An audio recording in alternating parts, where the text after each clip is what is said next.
What's up, family, and welcome back to the channel. This has been an absolutely incredible past week. We just technically closed out the month with our last Sunday session of the year, and it was an incredible conversation, even in spite of technical difficulties.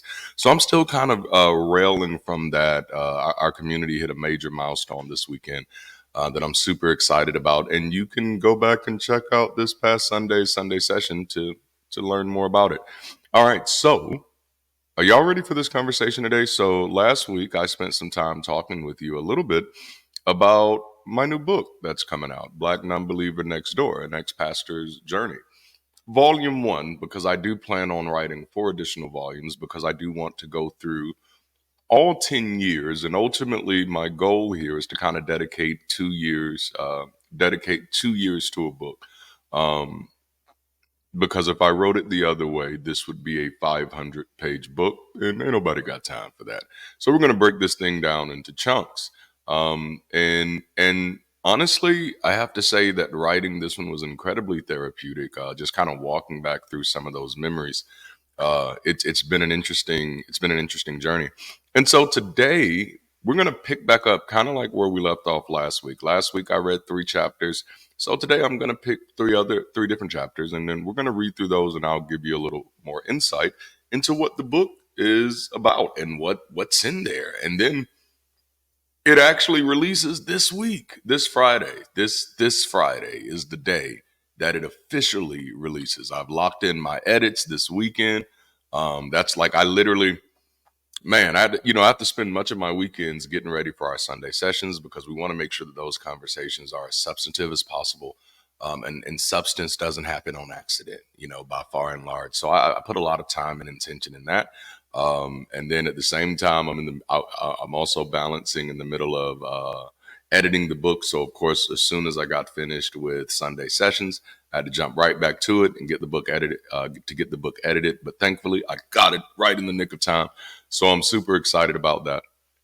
All right, so if you haven't already, make sure to like the video, subscribe to the channel, hit that alert notification bell. Consider connecting, joining, or supporting this community channel or content in any way that makes sense for you. Don't forget to share this video and comment. Leave them comments, man. And of course, check out our merch because we do have some of the dopest merch out there, man. And we have some really good books, obviously, because I'm talking about one of them now. But no, in all honesty, I am going to do a video on Memphis because that Memphis is a passion project of mine, and like that book right there is nearly 400 pages. Like I've been working on part 2, Memphis the Second Dawn, for about 3-4 years now, but I haven't had the bandwidth to get it finished because writing fiction is much different than writing nonfiction for a lot of reasons. But and it's also that in order to finish Memphis the Second Dawn, I realized that there were some other stories and other characters that I was going to have to flesh out in order to better understand the dynamics of how they interplay with the premier family of the book. And so I had to write a whole bunch of other books. And so once I do get back to my space where I can kind of get into that creative vibe with my fiction again, we're going to be pushing out a whole bunch of books in that Memphis verse. So be on the lookout for it. All right. So last week, when we introduced this, when I introduced this, my newest book, which is, it's kind of like an autobiographical sketch of my life. And this book deals with the first 2 years after deconversion.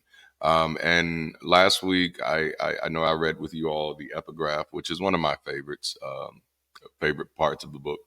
But I also shared with you the introduction. All right, so we read through a good bit because I read through 3 chapters after that. I was a wreck. College made a difference, and a funny thing happened. So, and you learned quite a little bit about me, and I mean that's kind of the whole purpose with autobiographical sketches is to kind of reveal yourself, to show yourself. It's expressive art, And so today I'm going to choose 3 more chapters. And since I chose those 3 chapters from the beginning of section 1, we'll choose these chapters from the conclusion of section 2. I hope you're ready for this one. Oh, and by the way, it has been decided, because so many people have asked, that I am going to buckle down and also convert this one into an audiobook. It may take me some time. My equipment isn't the best, and but I got me a little vocal booth set up that I think would do what it's supposed to do as far as absorbing and proofing and all of that good stuff. So we will see, but I will be working on that. All right, so let's jump into it. This chapter is called The Christmas Fiasco. The first section of the book was about the year 2014. That is the year that I fully deconstructed, or fully deconverted rather, and actually walked away from the faith, walked away from my church at the time, which I'd pastored, started from the ground up. And there is more information about that in section 1. Section 2 is covering 2015. And obviously, since this one is about Christmas, this is close to the end of 2015. So this is close to the end of the book. But we'll start here, and welcome to my life. Let's go. There was so much going on during the Christmas of 2015. As an entrepreneur, I had just brokered my first four-figure deal. Look at me. But since my account was new, there would be a hold on the finances until after Christmas. The ordeal was stressful, and I was becoming so upset that I realized that I needed to rethink how I engaged the holiday. I had to literally sit with what was making me so angry.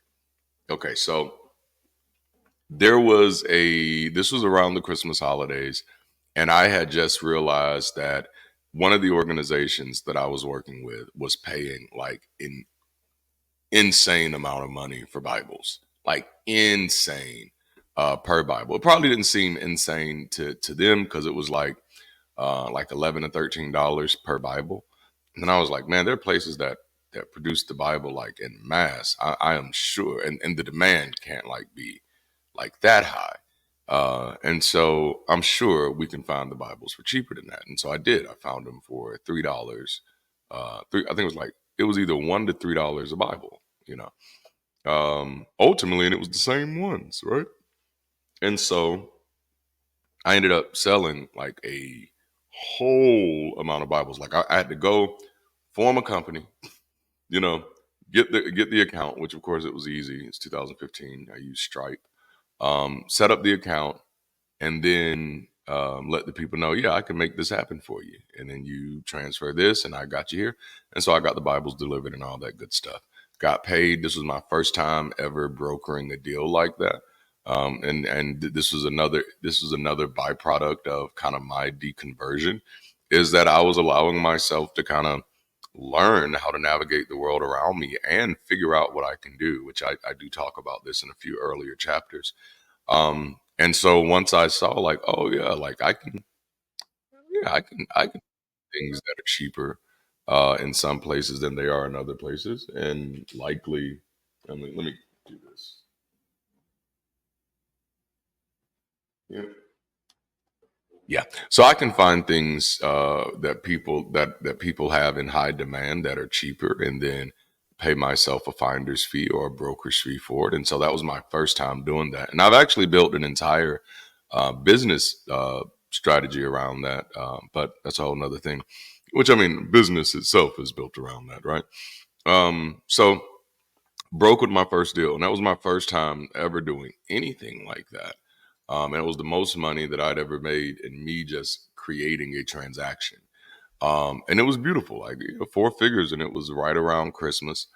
And we had such a hard time navigating since 2014 that it was a refreshing win until I got the notification that I wasn't going to be able to get access to my money for 30 days. And oh my goodness, I was so frustrated. I think I sat in my room probably for 6 to 8 hours straight trying to figure it out, like in front of my laptop, trying to figure out what I could do. And that laptop I did end up breaking. Like, I didn't break it beyond repair, but almost broke it beyond recognition. Like, I just got upset and smashed it. I was still growing, you know. But I did end up figuring out how to getting my money. I don't even remember what I did, but I got my money and I was happy. I got it the next day. Um, but it only happened after I calmed the fuck down, though, too. But after all of that, I had to literally sit with, like, why are you so upset? You know, what is it about the way that you see or engage this holiday that had you this upset? You had earned the money. The money was going to come. It was just going to be 30 days later. You weren't going to be out of a house or anything like that. My concern, and I'm back to the book now. My concern was that my children would not have a good Christmas. That was a major theme growing up. Even mine were not that spectacular. The idea was that all children deserve a good Christmas. Our finances were tight during this time, and providing my children presents was dependent on the funds from that deal. How could this be happening to me? That was the most infuriating and enraging question that I could muster. After everything I had experienced, why was I being prevented from being able to give my family a good Christmas? The next question was much more sobering. Why does it matter? No, seriously. Why does this actually matter? What were the long term impacts and implications of the pressure of performing in presents? Would my children really be harmed if they received presents the week after instead of the week of? Or would they really be robbed if we used those funds to secure our household instead of participating in societally imposed obligations? These questions were sobering because I was forced to realize that my rage and fear were largely unsubstantiated. They were rooted in commercialized propaganda that had no consideration for the working class family earning poverty wages. And even more, I was catering to a social drive to participate in a practice that was not conducive or necessary for family dynamics or economics. Considering the poverty of our circumstances, Christmas was perhaps one of the most irresponsible traditions and pressures that I was perpetuating. I began to consider how the practice could also be unintentionally contributing to entitlement and disregard for the sacrifices of parents. And I shared as much on my Facebook page. Why did I do that? Apparently, the only person believers love more than Jesus is Santa Claus. A simple social media post about how perpetuating the belief in Santa may enable entitlement in children who attach to the mythology as reality set off the alarms that Darante couldn't possibly be a Christian. After all, what type of Christian doesn't celebrate Christmas? Other than all of the Christian denominations that recognize Christmas as not having any biblical support. And there are many. For many of our Christian associates, including family members and work associates, this would prove to be the final straw. Believers of all types were coming out of the woodwork to chastise me for my irreverence of their favorite false idol. I still chuckle at the irony. The decision to part ways with the festival dedicated to the altar of a pagan deity was likely the most biblical decision that I had made in a long time, and yet it was the one that the Christians in my life were the most uncomfortable with.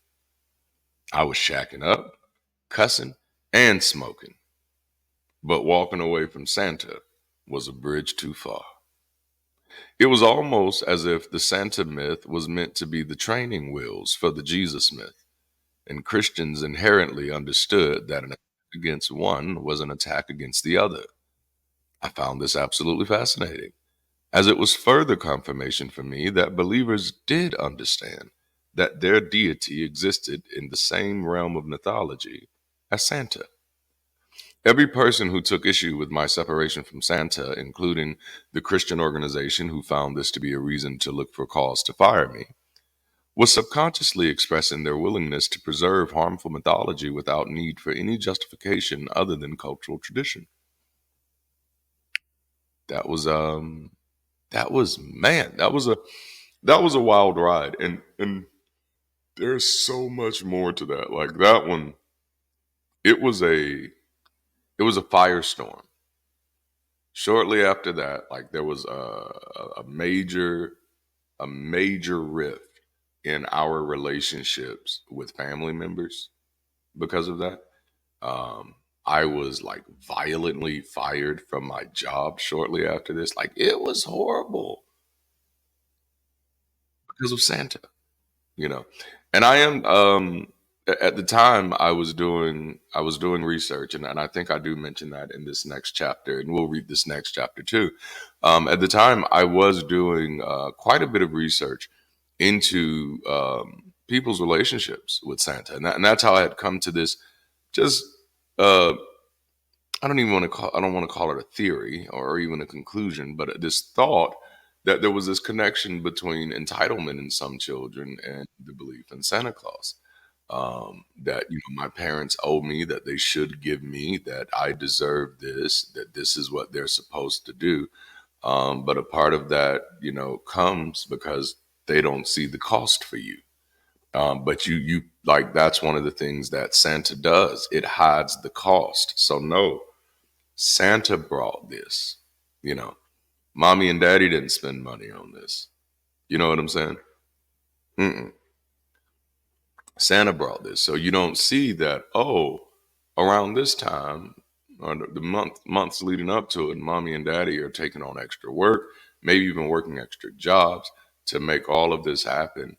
And there really is no real appreciation of thank you for that hard work, because it'll be a weird thank you at the end of the day, you know, because at that moment it becomes a very interesting question. Now if you've been middle class your whole life, this probably don't make sense for you.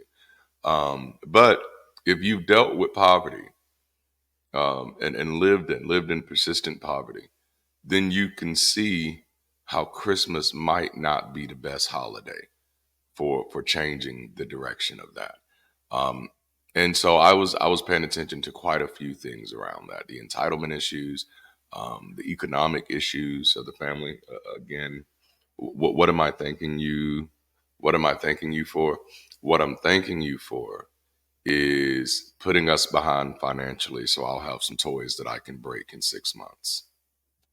You know, thanks. When you know better, you got to do better.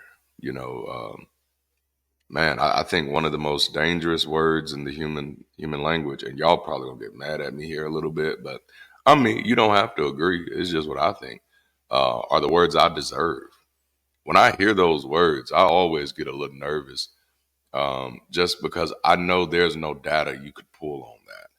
So I just never know where people be pulling their confidence from on that. No, I deserve. You deserve?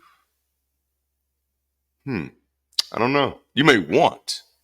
And you may have some really good reasons for wanting, but deserve is such a strong word. Like it's one that I still have trouble defining that one.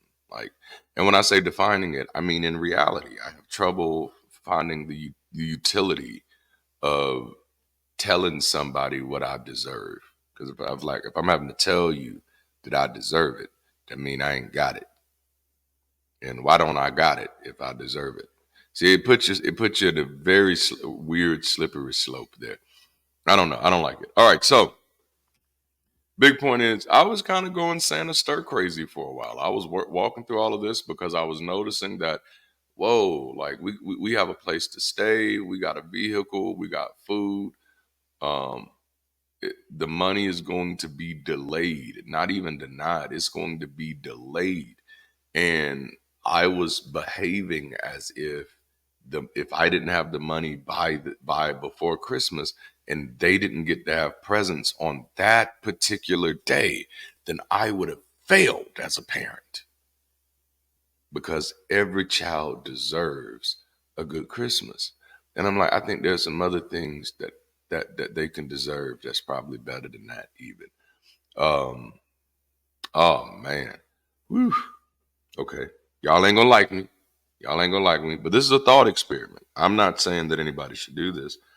But I wonder how much education we could pay for without Christmas.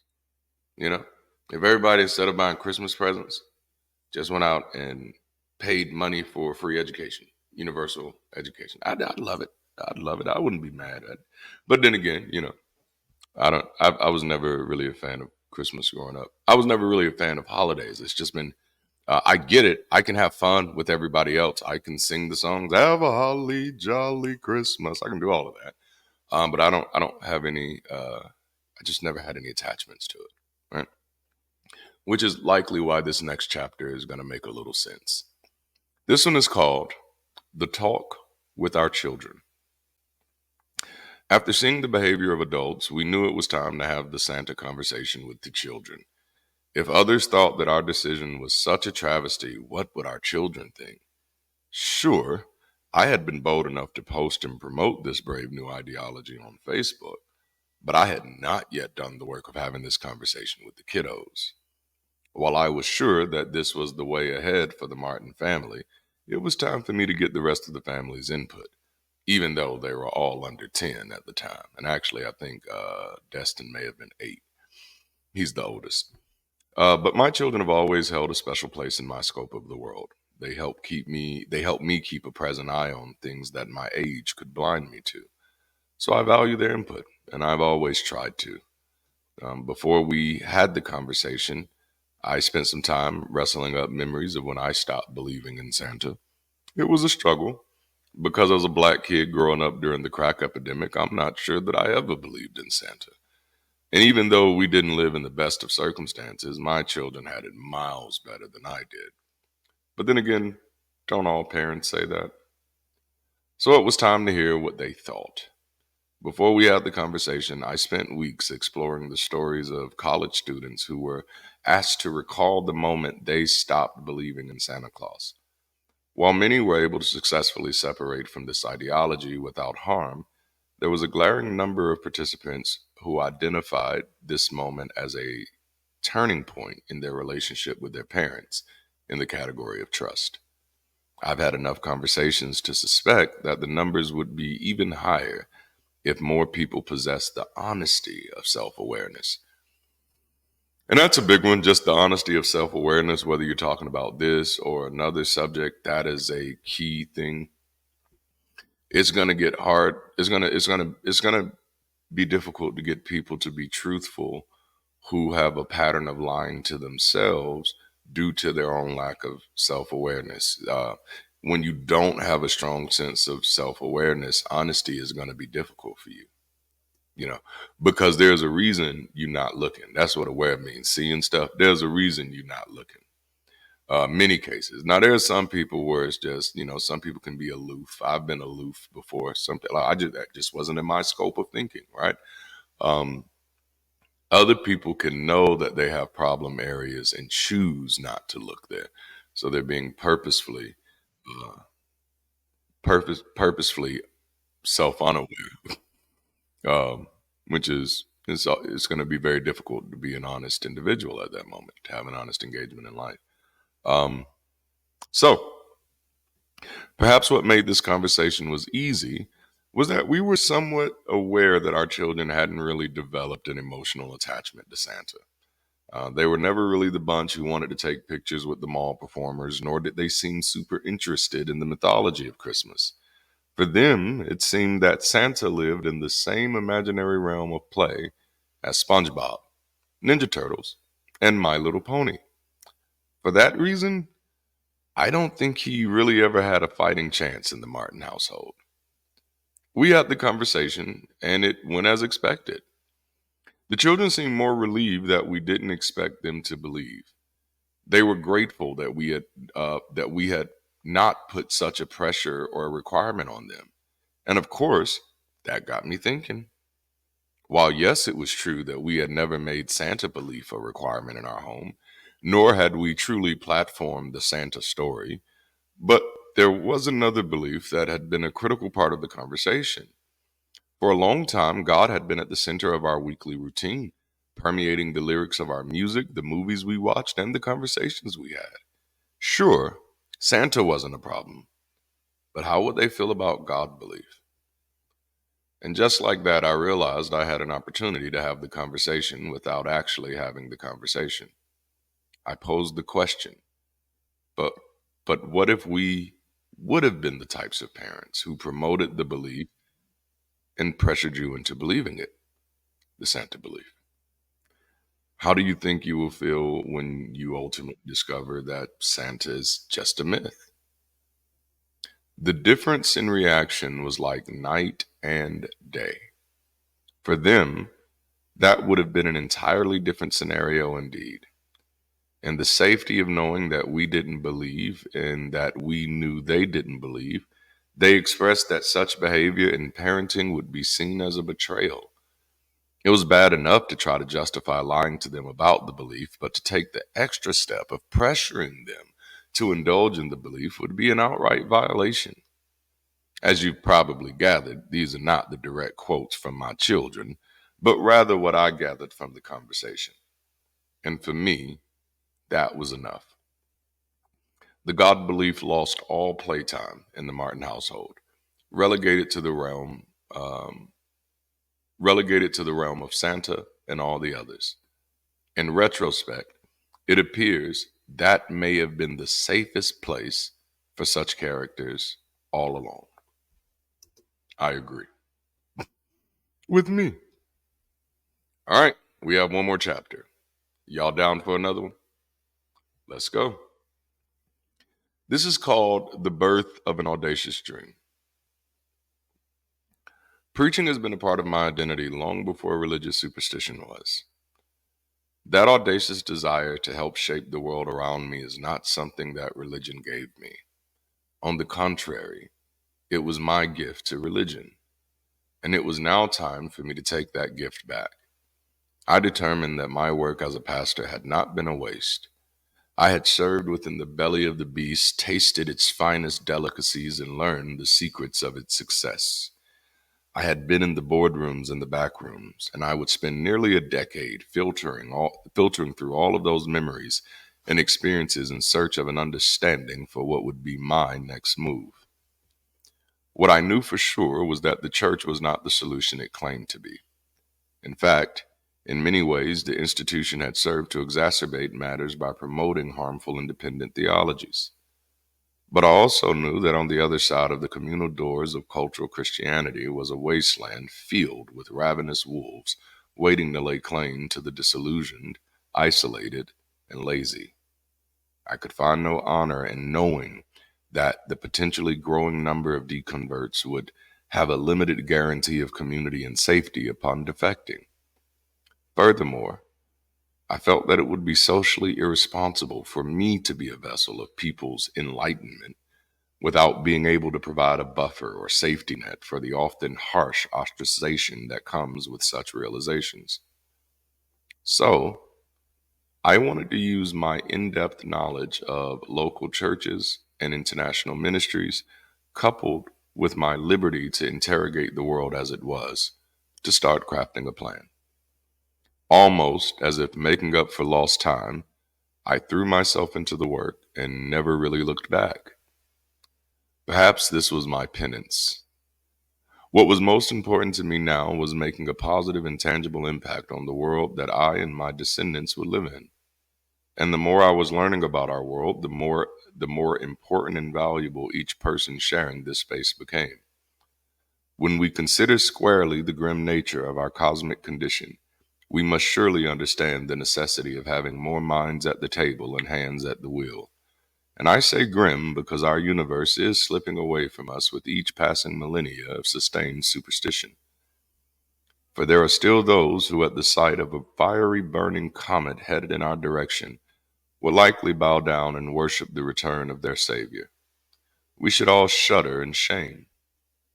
To be clear, I didn't blame people for being inactive or ignorant of the world around them.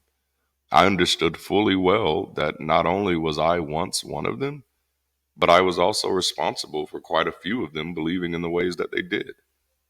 And now, on the other side, I also had a deep understanding of sociological trauma that can be associated with deconversion.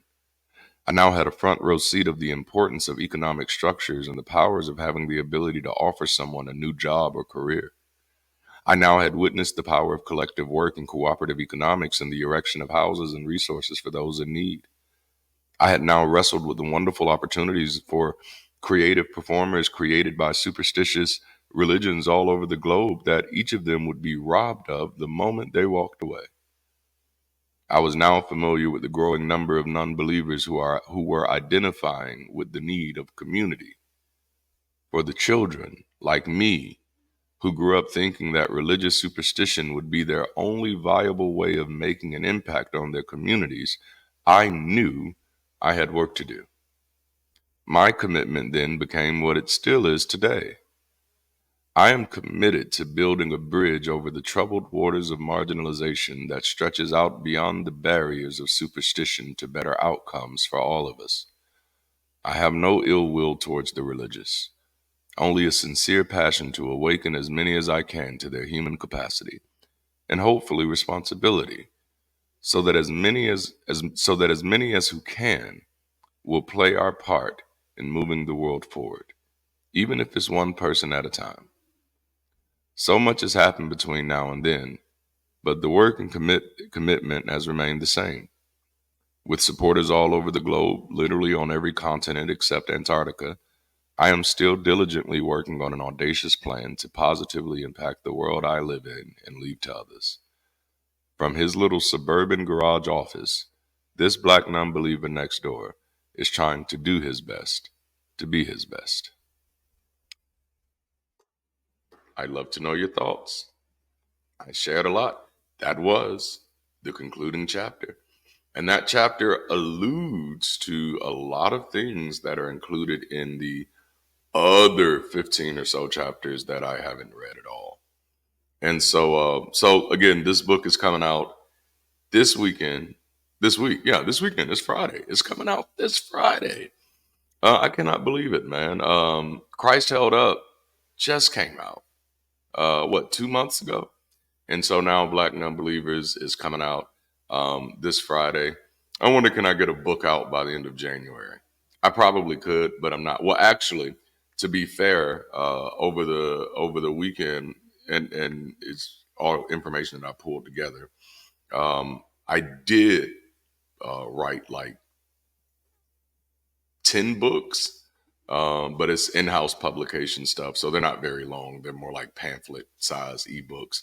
But it's for our members and stuff to know how to get involved, to know different things that they can do, different opportunities that we have within the community, and how we're building out as we're focusing on a few key areas for 2025. So we're going to be focusing on campus experience, our missional focus on growth, improving the quality of our media, also building research arms into what we're doing so that the content that we share on our channel and within our community and throughout our campus is sound. And then last but definitely not least, I'm trying to remember, sustainability. Making sure that we have practices in place and processes in place that make sure that our community is safe for everybody in every way that we can feasibly make it safe, and that we do have sustainable practices in place, and that we're economically viable so that we can actually fulfill the mission of building community beyond superstition. So yeah, I've done a lot of writing with that over this past week, but that again, that's been for internal stuff. But I cannot wait to hear your thoughts about the books. Of course, when it comes out, I'd love to see your reviews. Reviews in that world are just like comments in this world. They make the algorithm go round. So even if you don't like my book, go say it on the reviews. Let me know. I love to see it. I love to hear it. I would say that I'm not going to take it personal, but since it's an autobiographical sketch, I think I'm going to have to. But it's okay. We'll still be good, because I'll be like, I am so mad that they said this about me in my book, but I am so glad that they put it on here. It gives it some utility, right? And so it's helpful. But I appreciate you all so much. I think that is all I have for now. If you haven't already, like the video, subscribe to the channel, hit that alert notification bell, and consider sharing this video to someone who you think that would get some value out of this. Also, consider joining, supporting, or connecting with this community channel or content in any way that makes sense for you. And we've spent this whole time talking about books, so check out the merch, because the merch is dope as fuck, if I may say so myself, and I do. All right. Thank y'all for hanging out with me, man. I love y'all. Until next time, keep rising, stay progressive, and stay beautiful if you can. I'll holler at you.